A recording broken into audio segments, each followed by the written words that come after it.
news show today. This is it, everybody. Please, I'm telling you, if this is not one of the most important videos I will ever put out on this channel, it is today. Finally, we're finally getting what we've been waiting for, everybody, and that is President Trump, Elon Musk versus Congress of the United States.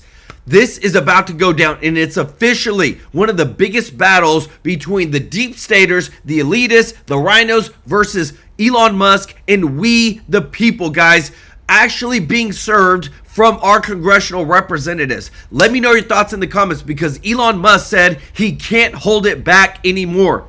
The Republicans, being led by Mike Johnson, have already called out Elon Musk and said he is flat out wrong for going against the big beautiful bill. Elon Musk has come out and said it is pork-filled, it is a waste of taxpayer dollars. All the work that we did, he called it disgusting, an abomination, and more congressional leaders are finally growing a backbone to stand up to everybody and actually do what they were called to do in serving us. Guys, this is as big as it gets. We now have John Kennedy, who is now standing behind Elon Musk. Rand Paul, Marjorie Taylor Greene, who is now standing behind Elon Musk. We the people are finally being heard, and it took the richest guy in the entire world to give us a voice against Congress. We were supposed to have the Doge cuts this week for $9.4 billion codified this week into law, but guess what? House committees, all these people push it off another week. We cannot get the actual truth we cannot get the actual truth and get things done for we the people. Right now, in the GOP voter pool, 74% of voters say we need to cut taxes, and 73% say we need to put into law all the Doge cuts, create the Doge dividend checks, bring an increase to Social Security for our seniors. Elon Musk expressed that he promised the American people an increase to Social Security, and the GOP is wiping it all out. Elon Musk is furious right now. Trump is stuck in the middle. He's trying to get things done. Mike Johnson is coming out and saying that Elon Musk is completely wrong. The interest payments already consume 25% of all government revenue. If the massive deficit spending continues, there will be only money for interest payments, nothing else. No Social Security, no medical, no defense, nothing. Right now, we are exposing Washington, D.C. so much that even today, we have caught millions of illegals that have been getting Social Security payments, Medicare, Medicaid, and it's only the beginning. We're barely digging in, guys. Please let me know your thoughts in the comments. This is huge. We also have other countries right here, guys. I'm telling you, we could never have guessed that this would happen. Other countries have come out and said they're going to release their data on USAID from America that was used to funnel money through NGOs into their country and then back to legislators. You can't make this stuff up, guys. We've got huge breaking bombshell news today. Elon Musk, Donald Trump versus the elitists, the Congress, the rhinos. Where do you stand? I'm with Elon Musk. I'm with putting America first, but I'm telling you, we have never seen anything like this. This is going to change everything, what I'm about to show you in just a moment. Because again, too, we finally have a voice. I want to say thank you to everybody who is watching, to all of our subscribers, all of our viewers.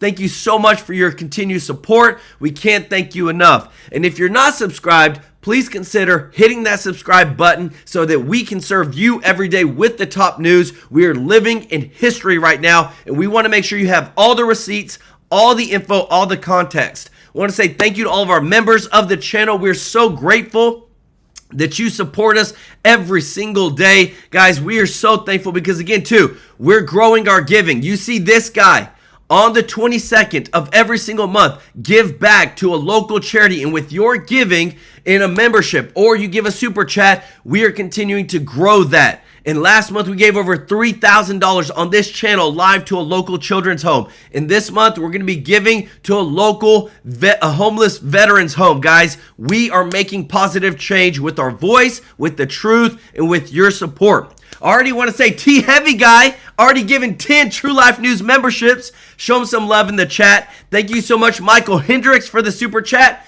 And if you don't mind doing us a huge favor of hitting that thumbs up like button, it really does help out so much with growing the channel. And again, we're living in history right now. So much breaking news. Elon Musk, John Kennedy, Marjorie Taylor Greene versus and Anna Paulina Luna versus Mike Johnson and the rest of the rhinos in the House. Who is going to win? Donald Trump is stuck in the middle. He says he fully supports Elon, but he fully wants the big beautiful bill to pass. We, the American people, are finally getting a voice, and it's coming through the richest guy in the world. Listen to this, guys, because it is getting crazy. Check this out.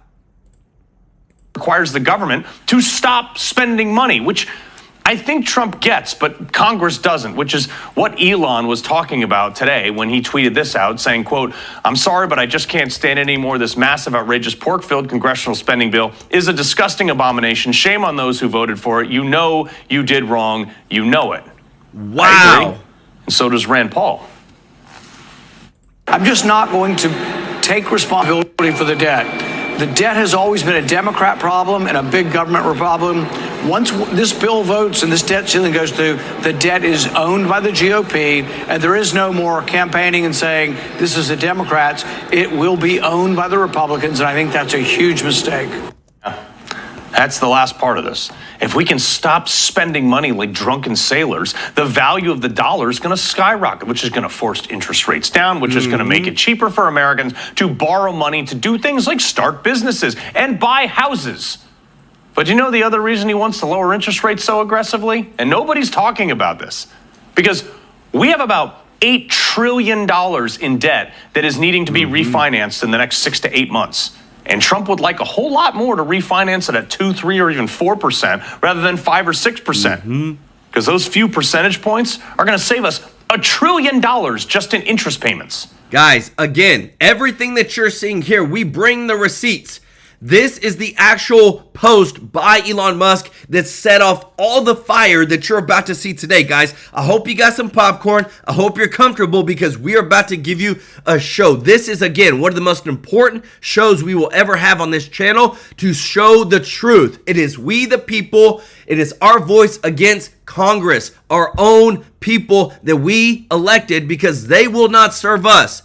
Elon Musk came out and said, "I'm sorry, but I just can't stand it anymore. This massive, outrageous, pork-filled congressional spending bill is a disgusting abomination. Shame on those who voted for it. You know you did wrong, and you know it." And guys, he's already said, "I'm about to put my money behind every person that votes for this bill to primary them in 2026, guys."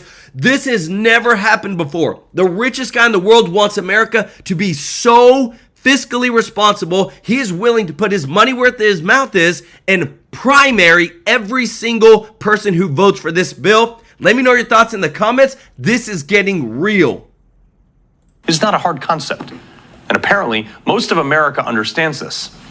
That's why Republicans are polling better on the economy, pal. Bang, let Trump cook. An interesting report today from the Federal Reserve Bank of Atlanta that also does quantitative economic research. They estimate that the GDP for Q2, the second quarter of this year, will breach 4.6%.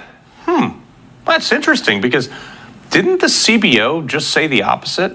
Oh, yeah, right, they did. Here, January 7th, January 27th, 7 days after Trump took office, the quote, CBO finds that while the tariffs could increase revenues, they would also lead to harmful economic side effects, including a decline in U.S. gross domestic product. Seems like they were wrong. Weird. Could that be because they're actually just a bunch of partisan hacks that have no idea what they're doing? I would add the Congressional Budget Office has been historically wrong. In fact, they predicted the Trump tax cuts from the president's first term in 2017. Their prediction was wrong by $500 billion. Those tax cuts had nearly $500 billion more of revenue than the Congressional Budget Office scored. And I would also point out, I don't think many people know this, there hasn't been a single staffer in the entire Congressional Budget Office that has contributed to a Republican since the year 2000. But guess what? There have been many staffers within the Congressional Budget Office who have contributed to Democrat candidates and politicians every single cycle since. Guys, I'm telling you guys, look at his face. This is big. We're exposing everybody. So many of the deep staters are actually Democrats. All the people putting out the reports are Democrats. The people that are supposed to be giving us the facts, they're Democrats controlling the numbers. And who fact checks them? Who audits them? We just tried to audit them over the past 4 months with Doge, and guess what? They wouldn't even let us into their systems.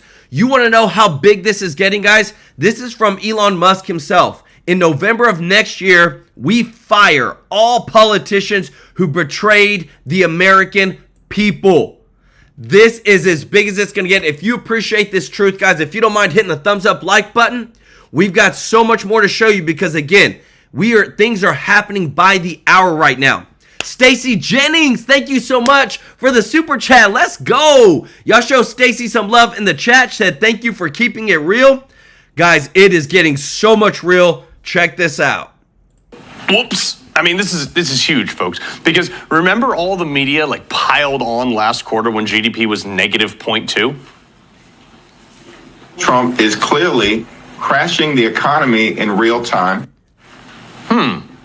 Now, obviously, they all pounced on the opportunity and said, Trump's going to crash the economy. Clearly, not a single one of those people attended Econ 101 class or can do basic math for that matter. And I'm just telling you this so you can smash your liberal in-laws at the dinner table. But first, a month of that was Joe Biden's economy. But the rest of that was on the back of the federal government spending 5.1% less than they did in Biden's last quarter. That means less money was spent, but it also means money was saved, which is why inflation went down. That's why the cost of eggs went from $6.49 a dozen to $2.52 a dozen, but the media won't report on that. But also the fact that companies rushed to stockpile goods before tariffs went into place. So the money left the country for a very short period of time. And what was the result of just 1 quarter of a lost GDP? Oh, an estimate of GDP almost doubling the last 8 quarters under Biden. I mean, imagine that. And the new tariffs, by the way, for non-cooperative nations hit over $22 billion in revenue for the month of May. It's almost like Trump knows what he's doing. I mean, this is so strange, right? And somehow, CNN is still baffled by this concept. The party that is closest to your economic views, in November of 2023, it was the Republicans by 11 points. Now it's still within that range, still within that margin of error. Plus 8-point advantage for the Republican Party. How is that possible, Democrats? How is that Trump possible knows what he's after doing. all the recession fears, after the stock market's been doing all of this, after all the tariffs that Americans are against, and Republicans still hold an 8-point lead on the economy? Are you kidding me? Guys, what's hilarious is that you can see his frustration that Trump is still winning. If this isn't everybody being exposed, guys, they don't want MAGA to win. They don't want America First to win. Right now, Elon Musk, I'm told you guys, I'm bringing the receipts. There's so much that's going on. Elon Musk said interest payments already consume 25% of all government revenue. If the massive deficit spending continues, there will only be money for interest payments and nothing else. No Social Security, no medical, no defense, nothing. Do you want to see, guys? I'm telling you, this is what I love. I show you how the actual debt, the national debt clock right now. They're shying away from this. You want to know how much has been saved by our friend Elon Musk, who is trying to put America first as well? If you look in the left-hand corner in gold, it says Doge clock. $505 billion saved by our friend. That is $500 billion in 4 months. And we continue to see people that want America to fall, want America to fail. The Democrats don't care anymore. Nobody listens to them. And then even the exposure of our own Republican rhinos who still can't stop freaking spending our hard-earned dollars on all their frivolous wants and agendas and needs. And that's why Elon Musk is coming out like he is against everybody. Right? That the American people would trust a businessman over AOC and Bernie Sanders praising socialism. And the rest of the Democrat Party's economic plan is to just basically put everybody else on welfare. Is anybody outside of CNN shocked by that poll? No, I don't think so. And the left keeps coming back to tariffs. I don't know how much more simple I can make this. The tariffs are a mechanism to get people to the negotiating table. The EU, perfect example of that. These guys over in the EU just ignored his phone calls. They did not care. This is the typical arrogance of the entire continent of Europe. This is why I don't like them. All right, we don't have to deal with America. So Trump was like, fine. 50% tariff on you guys. And guess what? You won't sell a single BMW in our country ever again. Have a nice day. And just like that, there's the EU on the phone with Trump trying to make a deal. I don't understand what all these other countries don't get. You guys really want to go to war with us, trade or otherwise? Trump has made a career of chewing up bureaucrats like you. Remember the flag story with Trump? This is my favorite one. Trump wants to put a flag 150 feet in the air. Town says, no, you can only have a 100-foot flagpole. So Trump says, fine, builds a 50-foot mound, puts a 100-foot flagpole on top of it. Winning. Keep in mind, there's no shortage of ideas to conquer Europe in a trade war either. Trump reads Twitter instead of sleeping. We're in a country of innovation. That's what America is. Hell, tax evasion is like the most iconic American pastime. And that's evading our own government. What do you think we're going to do to European governments? We're going to chew you up and spit you out. Boom. But also, you really want to get into a trade war with the same people who out-innovate every other country just because we're bored most of the time? I mean, have you ever met most of America? Hey, you have people slapping, pick something, outboard motors on cars to drive through a lake for fun, skydiving from hot air balloons, breaking the speed of sound. We race 18-wheelers with snow plows on them between domesticating alligators because we had the afternoon off. You guys really want to try to outsmart the most innovative people in the world? Good luck, Europe. Guys, let me tell you this. You want to know how bad it's getting for everybody that wants to be on America's side? I'm telling you, if everything is not coming out now to expose the fraud, the waste, the abuse, the Hungarian government have revealed they will be releasing a documentary exposing the USAID scandal. This film will highlight how millions of dollars have been directed towards supporting left-wing political movements in Hungary. The Democrats are finished, guys. This is it. This is not just the first one. Many countries are coming forward. The entire world is about to get a reset because two people, Elon Musk and Donald Trump, stood up. Trump was almost assassinated twice. Elon Musk gets death threats every single week, but they want to put America first. Let me know your thoughts in the comments. This is the America that we're supposed to be. Not corrupt, not controlled by elitists, not controlled by deep staters, not controlled by people that think they know everything in Washington, D.C., but by we, the people. We want to put our people first. We want America first, guys, and that's what we're finally starting to see in this world because of those two people. European people do. Make cheese? That's why I'm long on Trump, man. This is why I have faith, because Trump embraces that mindset. Something that the European mind, and frankly everyone else, can't comprehend because you're more worried about decorum than economic superiority. Look, the economy, even the global factor of it, it's not hard to understand. First off, this is something that is uniquely American. We don't settle. Americans strive for business success and superiority. Yes. Amazon, Exxon, Apple, Microsoft, Nvidia, Google, largest market caps in the world of any company, all American. If you take the boot of regulation and government off the neck of the private sector, America will succeed. That is what Trump is banking on. Yes, these tariffs had some short-term effect, but Trump knows that Americans will figure this out and once again out-innovate as we always have throughout history. Guys, we have collected $22 billion in tariff revenue. Record breaking, never been done before. Now Elon Musk, remember guys, this is a fight. It's Elon Musk versus the deep state. It's Elon Musk and we the people in our voice. When you like these videos, when you share these videos, we are showing people the truth of what is actually going on behind the scenes. You will never see this on mainstream media. That's why if you don't mind hitting that thumbs up like button, thank you so much for your support. Elon Musk is now saying we've got a plan. We have to put accountability on the Congress because they keep spending and never are held accountable by we the people. So Warren Buffett, one of Elon Musk's good friends, came out and said this. Warren Buffett says he can solve the U.S. debt crisis in 5 minutes by hitting Congress where it hurts. Re-election. His plan, if the government runs a deficit bigger than 3% of GDP, every member of Congress loses their job. This is accountability. Elon Musk says this is 100% what he supports. You can see it down here, guys. There's multiple posts where Elon Musk says we have to figure out a way to tie performance and accountability to Congress. You can't just keep going to Congress, spending us into oblivious debt, national debt, and spend all of our hard-earned money, always get paid, even if we go through a pandemic, and never be held accountable. Fred Samuel, thank you so much for the super chat. Let's go, brother. He said, everyone needs to stay watching. NATO and Lindsey Graham are trying to drag us into World War III, 100%. Y'all show Fred Samuel some love in the chat. They need to enact the Logan Act on his butt. And also what I'm showing you next too, guys, this is some big stuff that's coming out today. The people closest to Trump are letting us know the truth of what's going on. One thing, if you want to stop the dead bomb, Elon and the guys on Capitol Hill, you're going to have to raise taxes.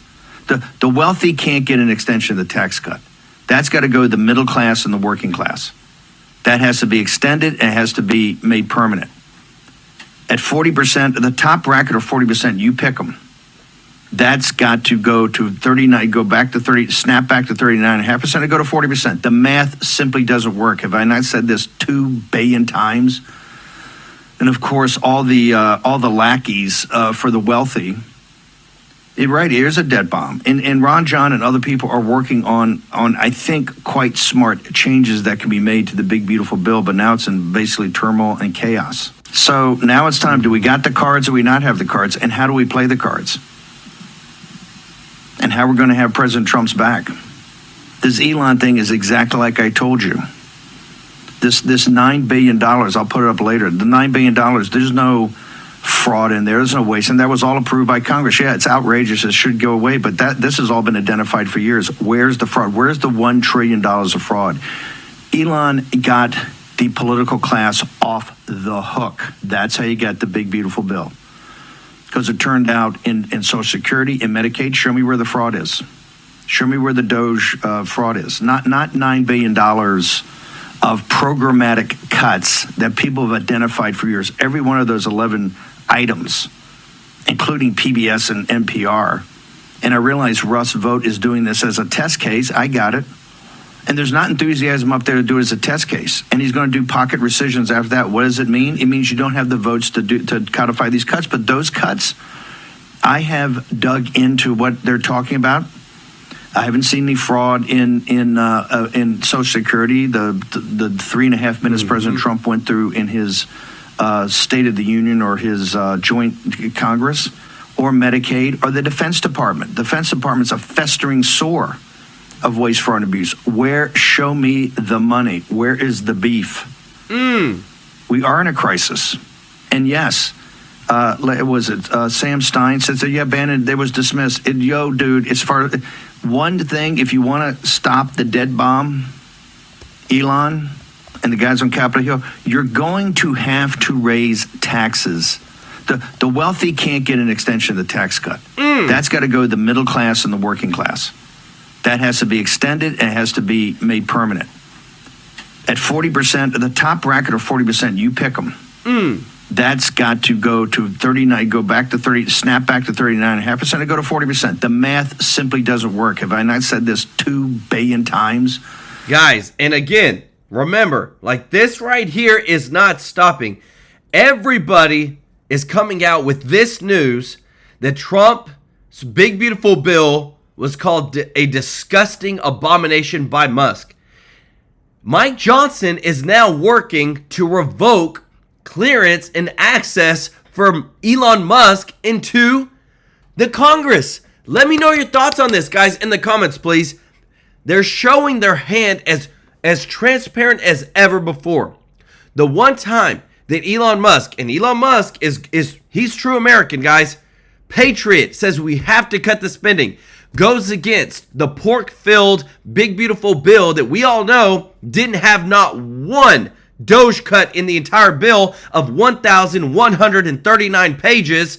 Now Mike Johnson is trying to cut off Elon Musk's access to all the systems, to Doge, to his access to what's going on. Like, let me know your thoughts in the comments because it's only getting deeper. It is truly a Elon Musk versus the deep state at this point. And of course, all the lackeys for the wealthy. Right, here's a debt bomb. And Ron John and other people are working on I think, quite smart changes that can be made to the big, beautiful bill, but now it's in basically turmoil and chaos.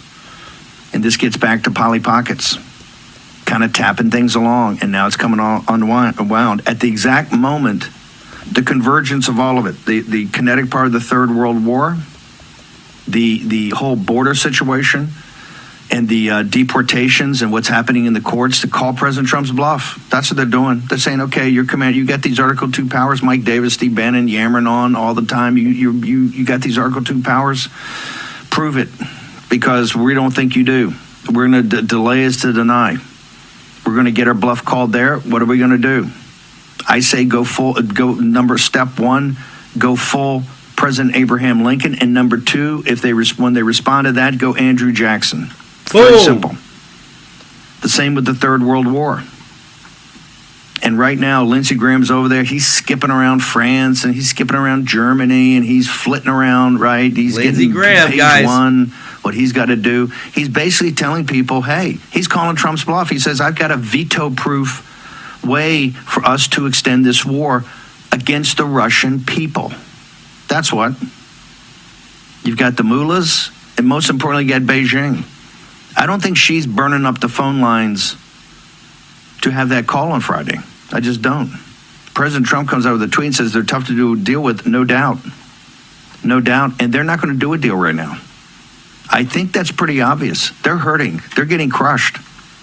But, like I said, hey, they'll make the Chinese people eat grass for 2 or 3 years. The trouble is that the lords of easy money prefer dealing with communists. It's a lot more orderly. They can, grease their palms or have their palms greased, as the case may be, predictably. And the devil take the hindmost is the problem. And just a quick word, Steve, since we last talked, Jamie Dimon of JP Morgan and Brian Moynihan of Bank of America helped raise $4.7 billion for CATL Cattle, a Chinese battery manufacturer that is helping, we're told, to put advanced lithium-ion batteries in Chinese submarines. So they will be more lethal against your comrades in arms in the Navy and the Marine Corps, Colonel Newsom's. Guys, again, do we not show you everything of what's going on this channel? Let me show you this. So Jerome Powell just came out and said they're not going to cut rates again. Right now, Jerome Powell could do it. Inflation is down. The lowest it's been in 4 years. Lower the interest rates. Help Americans start buying cars or houses, businesses, all this stuff, what they can do. But again, we continue to see that there are some people that just don't want America to win right now. And when we're perfectly in a space where to continue to grow the economy, he comes out and is yet again, we're not going to lower interest rates. Like, what is going on? I wonder if they're trying to get to negative inflation or 0% inflation, but it's below 2%. What more could you want? I want to say thank you so much, Pamela Conley, for the super chat. Let's go. Said perhaps we withhold Congress pay when they don't work on the days they continue to take off. Instead of voting and passing bills, withhold their pay. 100%. Because guess what? Congress is only going to work 13 days in the month of June, 12 days in the month of July, and they're planning to take the entire August off, the entire month off, guys. And right now, we have some senators that are fighting tooth and nail, guys. This is getting real. We're going to see some people put in jail over what you're about to see next. Y'all show Pamela some love in the chat, as well as Denise Clark Custom Art for the super chat. Let's go. Said, been MIA for a bit, catching up now. We needed Warren Buffett's idea put into action ASAP. Keep bringing the receipts, Joel. Much love to you and the TrueLife News family. I love it. Y'all show Denise Clark some love in the chat, as well as Tony Milton Brock. Welcome to the family. And Pamela Connolly. Check this out. Thank you very much, Mr. Chairman. Mr. Chairman, it's great to have this hearing. Thanks for calling, and thanks to all of our witnesses for being here. Professor Shaw, nice to see you again. Let me just start with you, if I could, Professor Shaw. You talked about the fact that there have been lots of rulings against the Trump administration. That's absolutely statistically true. I disagree with almost all of them. In fact, I think all of them. But the issue of this hearing really isn't the rulings, is it? It's the remedies. Would you agree? And those are distinct things. You may think that the ruling is quite correct, but that's actually not what we're talking about here today. We could have a hearing on that. Maybe we should. But we're talking today about the remedy. And the question is a remedy that binds parties who are not before the court, is that an appropriate thing? I mean, aren't you concerned about judges binding non-parties in their remedies? You may love the ruling, but even if you do, don't you think it's a little bit anomalous for courts to be going out there and binding parties who are not before them? I mean, is that something we want to encourage? Guys, if you appreciate this, if you don't mind hitting the thumbs up like button, you're about to enjoy this, guys, because we're about to have a fight, but it's a pit bull who is bringing out the truth. Senator, I think that judges have been issuing rulings that impact non-parties since Marbury versus Madison, right? So you're not concerned about it? I'm not. I absolutely think that they can be abused, and they have been abused. Wait a minute. You were very concerned about it just a couple of years ago. Yeah. You said in response to a nationwide injunction on the Biden FDA's mifepristone rules, and I quote, "This injunction's a travesty for principles of democracy, notions of judicial impartiality, and the rule of law." I think I've been consistent today. That was issued by Judge Kaczmarek in a single judge division. They're a problem. Those are a problem. With him personally? Wait, no. Your testimony is if it's issued by Judge Kaczmarek, it's bad? No, sir. It's personal? That is not my testimony. Is the problem with the injunction? You were criticizing the universal injunction issued by a judge in a single judge division. I've been very clear today that those are a problem. By a Republican judge in a Republican division, then it's bad. No, Senator. Otherwise, it's fine. No, Senator. I think that single judge What is divisions the are a problem. principal difference? I'm looking for a principle. I understand you hate the president. I understand you love all of these rulings against him. You and I both know that's not a principle. You're a lawyer. What's the principle that divides when issuing a nationwide injunction is okay when it's not? When the Biden administration was subject to nationwide injunctions, you said that they were travesties for the principle of democracy. You didn't say the referral to Judge Kaczmarek was a travesty. You said his injunction was a travesty for principles of democracy. Yeah. So, in other words, the translation is just you didn't like the outcome. Is that right? No, Senator. Look, we're talking about, I don't think Article 3 precludes this form of relief. So we are talking about prudential consideration. Prudential meaning political? No. Then give me, so far I have yet to hear it. You've been questioned by multiple senators. I have yet to hear a principle other than the fact when you like the ruling, you think it's great to apply it nationally, including non-parties. When you don't like the ruling, it is a travesty for the principles of democracy, notions of judicial impartiality, and the rule of law. Look, Senator, I'll say, I think I am self-aware enough to know that my view of the underlying legal question, I am sure colors my perception of the remedy. I think that we should all acknowledge that. And yet I do think that why shouldn't we stop nationwide injunctions for everybody? I think That's what we're talking about today. Because I'm not willing to leave without relief non-parties who are injured. No, you're not willing to leave without the ability to bind President Trump. No, I think that... I mean, when it's Biden... Guys, let me tell you this. Right here, you see the flip-flop in real time. If it's a Democrat judge or if it's a Democrat president who is in charge, it's okay. Or it's wrong to do a nationwide injunction. But whenever it's a Republican, let's control the sitting president. I have to show you this because if this is not such a flip-flop, slap in the face to the Democrats, Karine Jean-Pierre, who was the White House press secretary, just announced she's leaving the Democratic Party because she feels like they don't represent her values anymore, and she wants to be an independent. And now she is selling a book called Independent. Guys, these people are so greedy, so money hungry, do not want to go out and actually work hard and build a business or do something like that.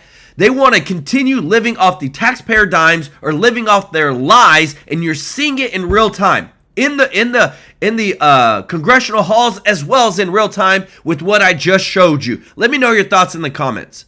It's okay. When it's Biden, it's a travesty. When it's Trump in office, it's no holds barred, whatever it takes, right? I believe in a powerful... What was it that President Biden's staff said? We've got to do undemocratic, unconstitutional things to save democracy. Why isn't this the same I believe thing? in a powerful president. I do believe in presidential power, but power and constraint are not at fundamental odds. What is the principle? What is the principle? The legal principle. You've referenced prudence.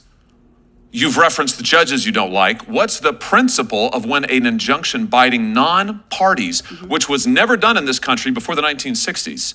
And let's see the chart, the Trump chart, which was done really only once Trump came into office for the first time. Now, you don't think this is a little bit anomalous? You don't think that's a little bit strange? A very plausible explanation, Senator, you have to consider is that he is engaged in much more lawless activity than other presidents, right? You don't think you must this concede that was is a never possibility. used before the 1960s, and suddenly Democrat judges decide we love the nationwide injunction, and then when Biden comes to office, no, actually. It's Republican appointees as well, Senator, and the 1960s is where some scholars locate the beginning of this, but identify one others... before then? Mila Sahoni, who's another scholar of universal injunction, suggests 1913 is actually the first, and others in the 20s.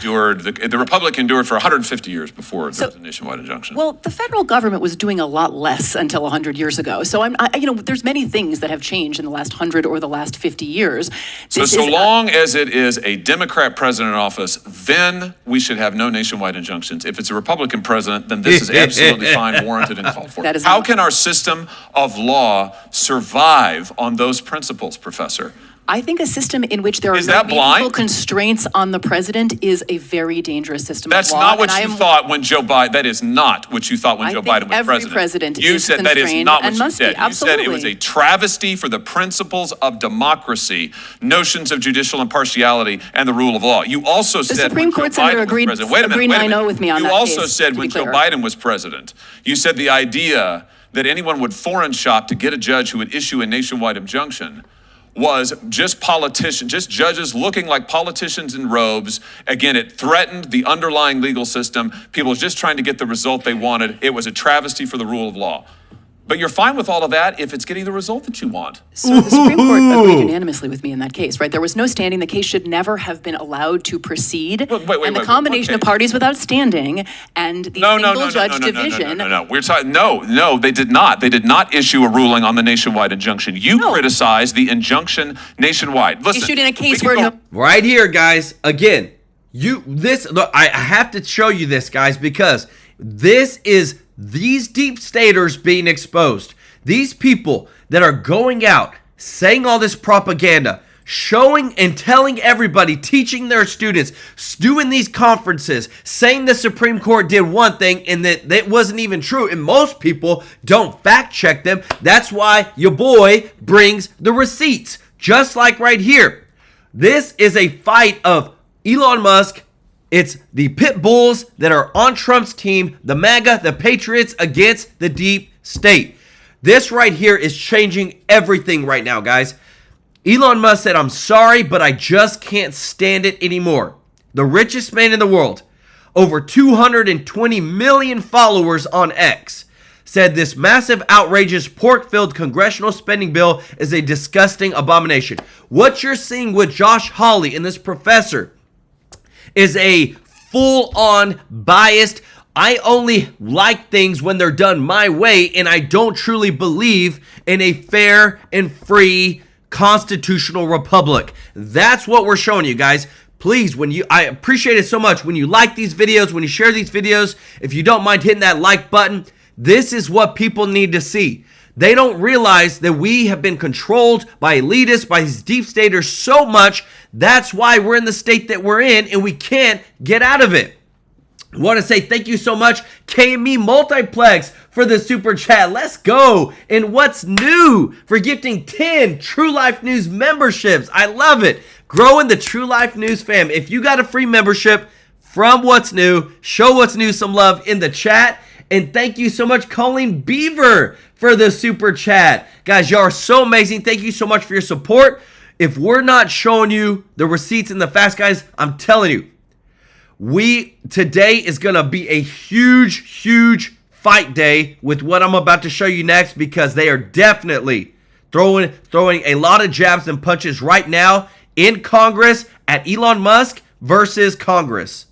Round on this. Here's the thing. We've now gone 6 minutes, and Senator Kennedy had you for 6 or 7. You couldn't identify a single principled basis. We all know the truth here, which is it's not just you. It's most of my colleagues over here on this side of the aisle, who I respect a great deal, and they were raising very principled objections to the nationwide injunction just 6 months ago, maybe 9 now. And you're probably right. My point is that all that's changed in 9 months is the occupant of 1600 Pennsylvania Avenue. And I realize that my colleagues on this side of the aisle very much dislike that individual. And I realize that you think that the rulings that he has lost are fundamentally sound. We might grant all of that. I disagree with all of that, but we can put that to one side. The question we're talking about here is, should judges, single judges, district court judges, be able to bind non-parties who are not in front of them? And you used to say no, now you say yes. Let's be consistent. I would just suggest to you our system of government cannot survive if it's going to be politics all the way down. Thank you, Mr. Chairman. Guys, I'm telling you, right here, I'm super happy that we're finally seeing people stand up against the deep state. All across the news networks, guys, listen to this. Elon Musk today called this bill a disgusting abomination. What's your response?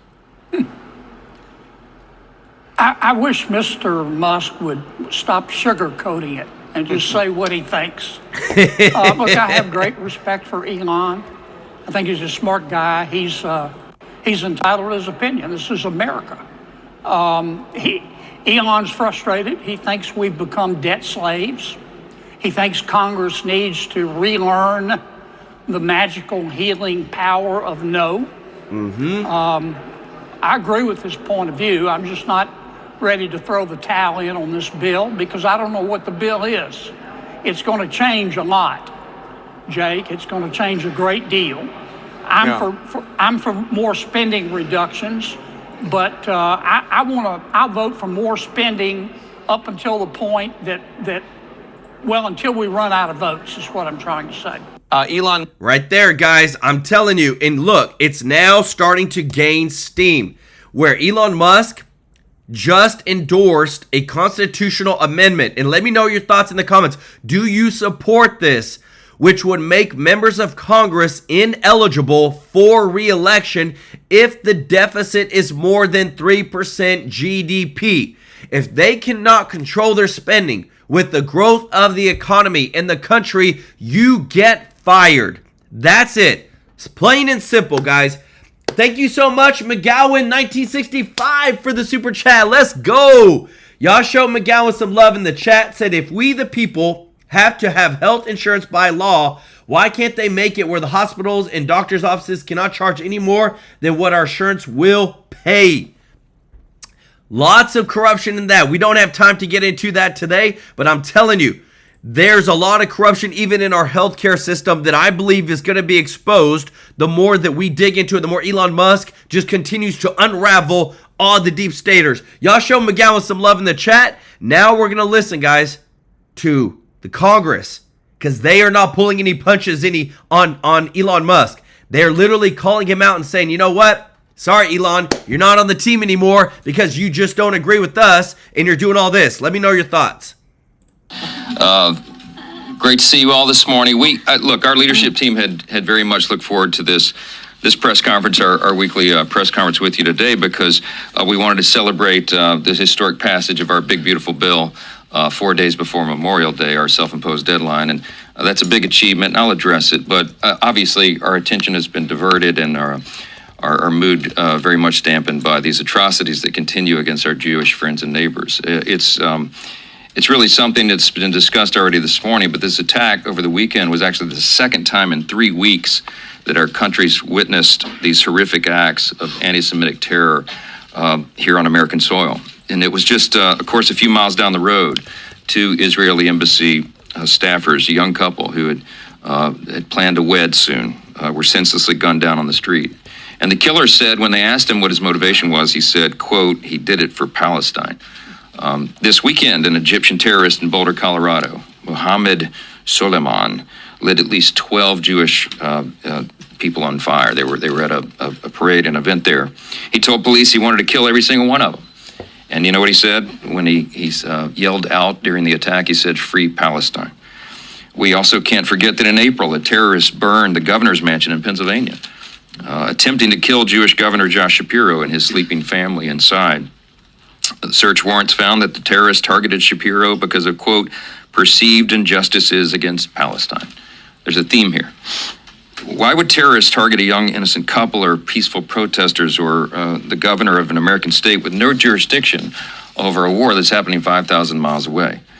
Because it isn't about Palestine, it isn't about Gaza, it isn't about any particular conflict. It's because these people want a complete and total extermination of the Jewish people. And there is a targeted left-wing anti-Semitic terror movement on the rise in America. And we have to address this first and foremost. Members of this institution and the media have a moral obligation to call this out.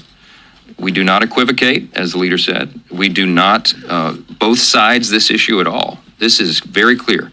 It's light versus darkness. It is an evil that we are confronting. And we'll continue to call it out, and the Trump administration and Attorney General Pam Bondi and FBI Director Kash Patel will continue to pursue these anti-Semitic threats and actions against the Jewish people on our soil and to bring these violent criminals to justice. And we will speak with moral clarity, and we will demand the same of all of our colleagues in both parties to do that, and I hope they will. According to DHS, Solomon, this criminal, this violent, sick individual that did this stuff over the weekend, applied for a tourist visa in 2022. He applied for asylum. He's been living in the U.S. on an expired visa since March of 2023. If you apply Democrat logic to this case, Solomon was one of their constituents, as they say, and under their framing, he was just a Colorado man, right? But when you see Democrats ramping up attacks on ICE agents and storming ICE detention facilities and calling for the dismantlement of ICE, just know that this is who they're defending. This is the result. Fortunately, President Trump has quickly slammed the border shut by simply enforcing existing law, but this administration needs the resources to detain and process and deport the millions of dangerous illegals who President Biden welcomed into the country. And this is why we need the one big beautiful bill. One of the many reasons for President Trump's desk as quickly as possible to sign into law, because it, among the other features in the bill, it includes $45 billion to expand ICE detention capacity, $1 billion to hire 200 immigration judges and to expand immigration courtroom space. There's $1 billion in there to hire 2,700 new ICE Office of Principal Legal Advisor attorneys to expedite removal proceedings, and $14 billion for air and ground transportation sufficient to support at least 1 million removals per year. We need to go find the other Solomons and get them out of America. And that's what this bill will do. We got to get it signed into law as soon as possible.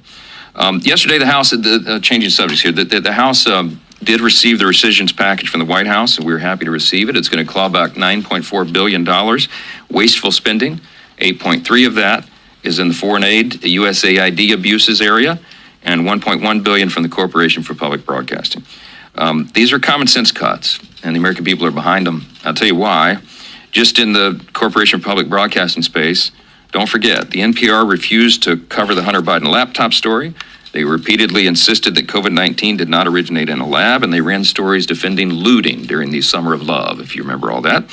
Its CEO admitted that she regards, quote, truth as a harmful, quote, distraction from NPR's objectives. PBS produced a movie titled Real Boy, which celebrates a transgender teen's transition. This is all with taxpayer dollars. PBS has featured drag queens in programming for little kids. There is no reason for any media organization to be singled out to receive federal funds. We're in a different era now. especially those that appear to have so little regard for the truth. On the foreign aid front, we're cutting things like $6 million for net zero cities in Mexico, $4 million for sedentary migrants in Colombia, whatever that means, $3 million for Iraqi Sesame Street, $2 million for teaching young children how to make environmentally friendly reproductive health decisions. We're not making this stuff up. $1 million for voter ID in Haiti, while they oppose voter ID here. This Recisions Package is the manifestation of the Doge effort, which has transformed the way American people view government, and it's going to ultimately ensure greater accountability in government going forward. In addition to codifying the work of Elon Musk and Doge, this week the House will continue to codify the president's executive orders. We've got 3 of those on the floor this week. The list real quick, Representative Beth Van Dyne's American Entrepreneurs Act ensures taxpayer-funded loans go only to Americans, codifying President Trump's executive order to end taxpayer-subsidized open borders.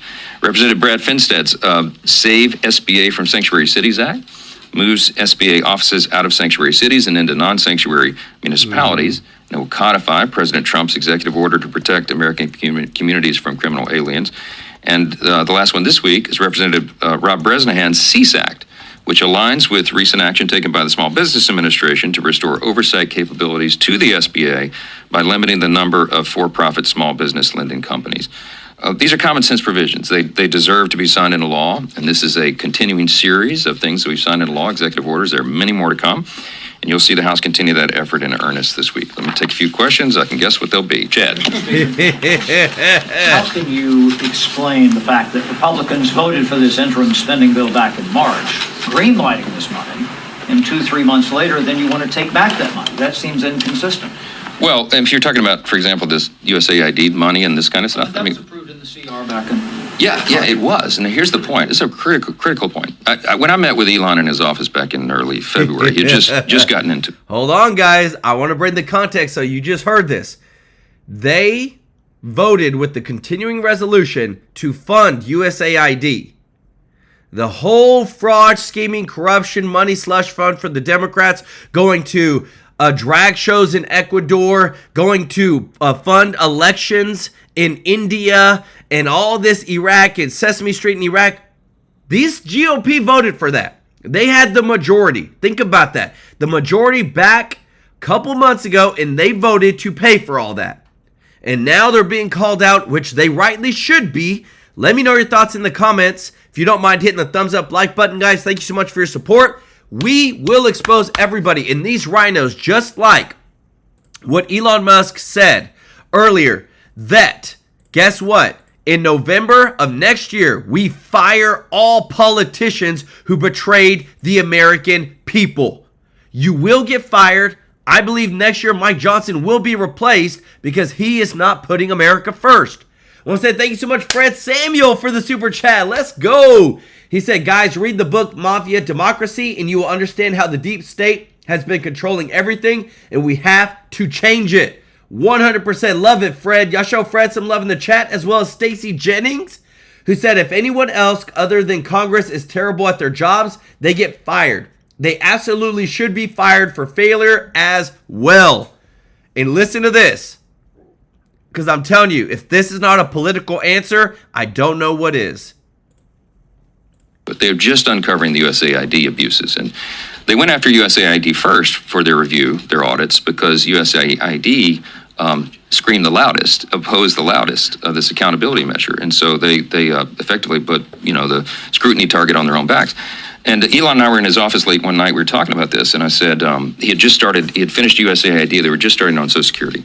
And he was finding all these abuses, and we were talking, and he and I were getting increasingly excited together about this new era of accountability, and it occurred to me we were excited for different reasons. And I said, Elon, you're excited because you're looking at this as a data analyst and a scientist, and I'm looking at it as a constitutional law attorney and a legislator and his novice historian, right? But this is about more than saving money. This is about restoring the framers' original vision for the Constitution. The framers of our magnificent form of government, our matchless Constitution, what they envisioned, and in fact what they designed, was a small, lean federal government. They wanted most of the power reserved for the states, for the people at a local level, the closer to the people because there's more accountability and efficiency.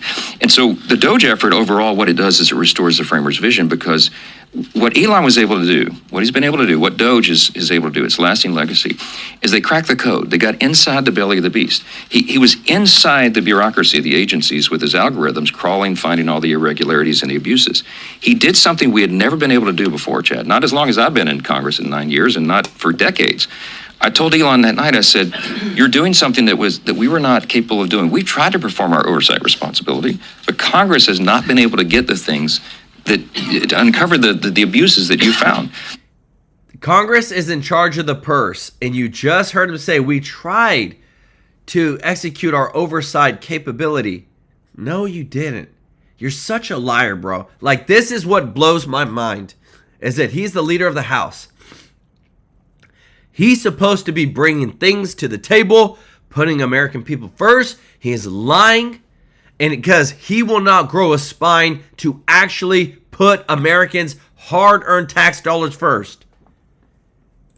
We didn't know we were funding transgender operas in Peru, obviously, right? Like, we would have stopped that. But our committees did their diligent work. They've done oversight. They've had hearings with the heads of the bureaucratic agencies, the executive agencies. Subpoenas have been issued. But never did they turn over this level of data and this level of detail. It was unknowable to us until now. And so, yes, we can't act fast enough on these rescissions to claw back these abuses, because it happened without Congress's knowledge.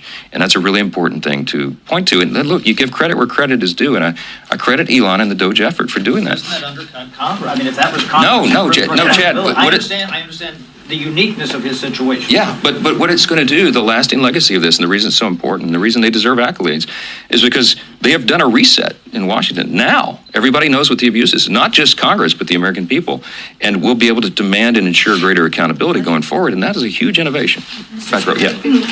Elon Musk was sort of alluding to electoral threats against Republicans who voted for the beautiful bill. I mean, he spent $290 million in the 2024 election.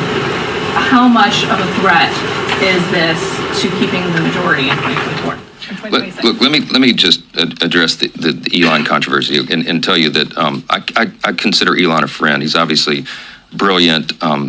I just told you we credit him with all the big changes with Doge and everything else. It's curious to me what happened this week. And full disclosure, Elon and I had a great conversation, about a half-hour long talk on Monday this week.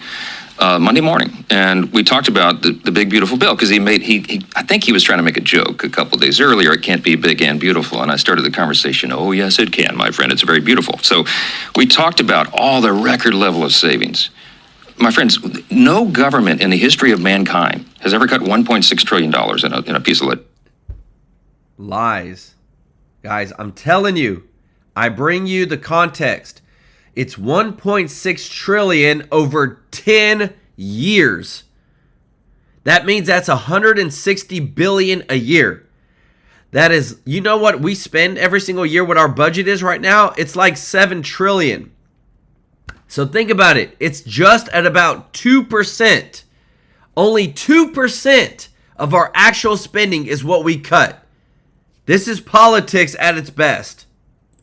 We're doing that here. I mean, the extraordinary level of savings and the historic level of tax cuts at the same time, and all these great policy prescriptions. And I talked to Elon through all that and explained to him what we're doing, and that this is just the beginning of a long process of making government more efficient and effective, of cutting wasteful spending, fraud, and abuse. And you can't do it all in one bill. It took Congress decades to get to this situation. It's going to take us a little while to get out of it, but we have a very specific plan to do that. And Elon was encouraged by that conversation. It was a very friendly, very fruitful conversation together. And he and I talked about the midterm elections. And he said, well, I'm going to help. We got to make sure that the Republicans keep the House majority. We can't have the president impeached, which is what the Democrats would do on day one, as we all well know. And we've got to continue this. The Trump administration needs 4 years to do all this reform, not 2 years. The Biden administration, Biden-Harris, made such a disaster of every metric of public policy, it's going to take us more than one bill to fix it all. Elon and I left on a great note. We were texting one another, happy texts, Monday. And then yesterday, 24 hours later, he does a 180 and he comes out and opposes the bill. And it surprised me, frankly. And I don't take it personal. We don't take it personal. Policy differences are not personal. I think he's flat wrong. I think he's way off on this, and I've told him as much, and I've said it publicly and privately. I'm very consistent in that. But am I concerned about the effect of this on the midterms? I'm not. Let me tell you why. Because when the big, beautiful bill is done and signed into law, every single American is going to do better.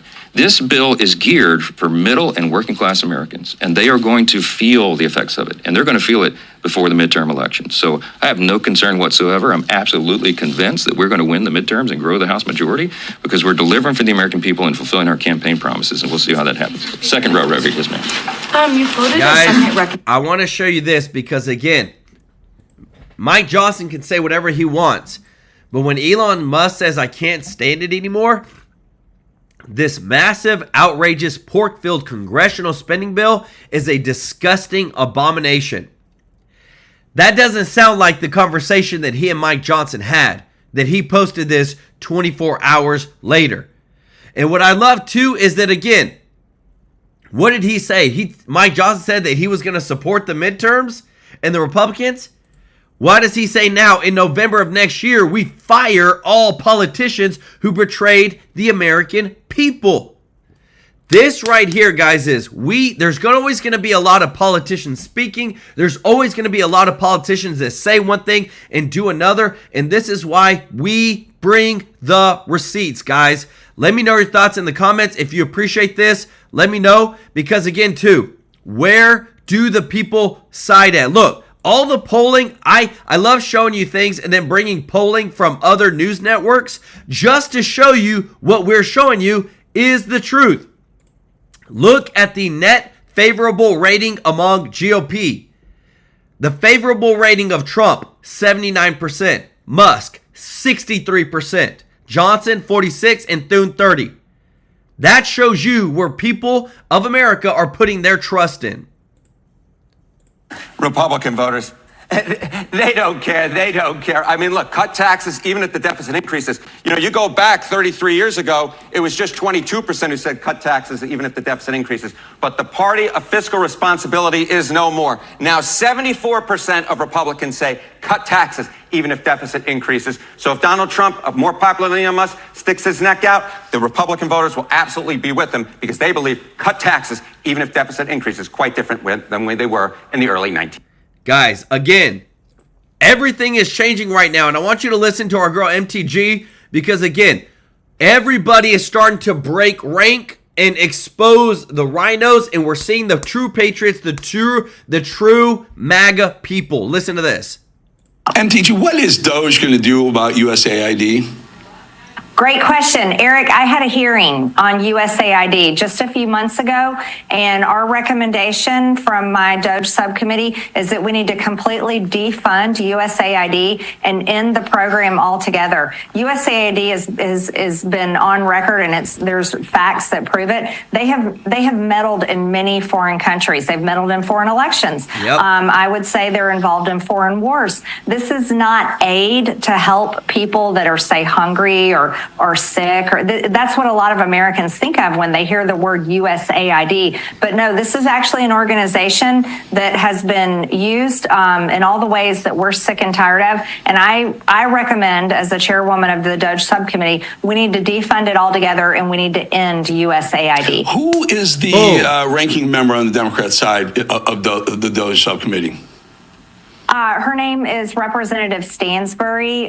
She's the Democrat ranking member. She disagrees with me. She would love to continue funding all of the programs that the government funds. The debt doesn't seem to bother her whatsoever, and she really doesn't take any of it seriously. Do you think there's any funny business going on? Because it was odd when, famously Elon Musk locked the doors of USAID. They stood in front of the doors, said no one's coming in, and Jamie Raskin showed up. I'm pretty sure Jazzy Jasmine Crockett showed up, but they're all Democrat Congress people who were ticked off that those doors were closed, and we found so much waste, fraud, and abuse coming out of USAID. Yep. Do you think there's any kind of pay to play going on there? I don't have any proof of that, but Eric, you can only wonder why in the world would Democrats take this stance. Jasmine Crockett also serves on my Doge subcommittee, and she constantly argues and basically stumbles and bubbles over her utter nonsense. I love to let her talk because I think she's a perfect spokeswoman for the Democrat Party. But the Democrat Party is protecting big government. The Democrat Party is not against waste, fraud, and abuse. They're actually for excessive spending. And the Democrat Party is the party of the cartels. They're the party for terrorism, and they're party for a massive invasion into our country, and they continue to prove it on and on. So that's why I'm really looking forward to seeing what they have to say tomorrow during our hearing, where we're going to be exposing the corruption with NGOs that came through the Biden administration, and they're going to be once again defending Maryland Man, their favorite MS-13 gang member, and gosh knows who else, and complaining that because Jerry Nadler's office was harboring illegal aliens, which is definitely against the law, probably got arrested. So it should be amusing to hear what they have to say, but the Democrats have not changed one single bit. As a matter of fact, they've doubled down on everything bad that they have. I can't wait for the subcommittee. We're going to we'll get some tape and watch you in action tomorrow. MTG is the chairwoman of the DOGE subcommittee. We're going to break it down. We're going to follow it. We're going to cover it, and then we'll get you back and we'll talk about some of the things that. Guys, let me show you this again. Everything that you're seeing now, we're finally exposing because we've gotten on the inside. The CBO is basically the Congressional Budget Office. Basically, when Congress passes a bill, when Congress is trying to spend money, they have to run it through the CBO and essentially get approved. They have to get a score. They have to be able to be within the certain parameters that the CBO allows so that way we can spend money. Is it not a coincidence that in the CBO, the Congressional Budget Office that controls the spending, 100% of the CBO staffers are Democrats? Over the past 25 years, not a single CBO staffer has contributed to a political party candidate if they weren't a member of the Democratic Party. Tell me, baby, are we not exposing the deep state, the fraud, if you are the person that controls whether the president or Congress can spend and you're all Democrats, you're gonna spend. That's what they've always done. That's why when we look at this chart right here, this is not a chart of Apple or Tesla or Nvidia. This is of the national debt, of it skyrocketing, guys, over the past 25 years of spend. Why? The Democrats know what they're doing. They want to. They've been funneling money into their pockets. We know there's corrupt people in Congress, and now we have people that are standing up. Now look at this. I don't agree with this guy when it came to the tariffs. I do agree with him when it comes to the spending. And now that we're at the point where we are going to expose all of this, I want to hear your thoughts in the comments. Listen to this. You now have Elon Musk on your side, which was a really big tweet today. I think applies a lot of the pressure that you're trying to apply. He calls the bill an abomination. What specifically has you so turned off about this bill specifically? This morning you essentially said you want to cut 6% from basically every part of the budget, but what is it about this bill that you don't like so much? Well, let's start with what I like about the bill. What I like about the bill are the tax cuts. I voted for them in 2017. I wish they were permanent, and that's a big part of the bill. And if that's all that the bill was, I'm not a yes, a hell yes. I'm all in for that. I'm for spending cuts. I don't think there are enough spending cuts in that, and I'm worried about that. I wish there were more. But I still would support the tax cuts and some spending cuts if they weren't forcing conservatives to vote to raise the debt ceiling $5 trillion. That concerns me because when you extend the debt ceiling, this will be the largest increase in the debt ceiling ever. This will be the first time that Republicans alone will be responsible for the debt. The debt will be basically owned by Republicans. And I'm not for borrowing $5 trillion over the next 2 years.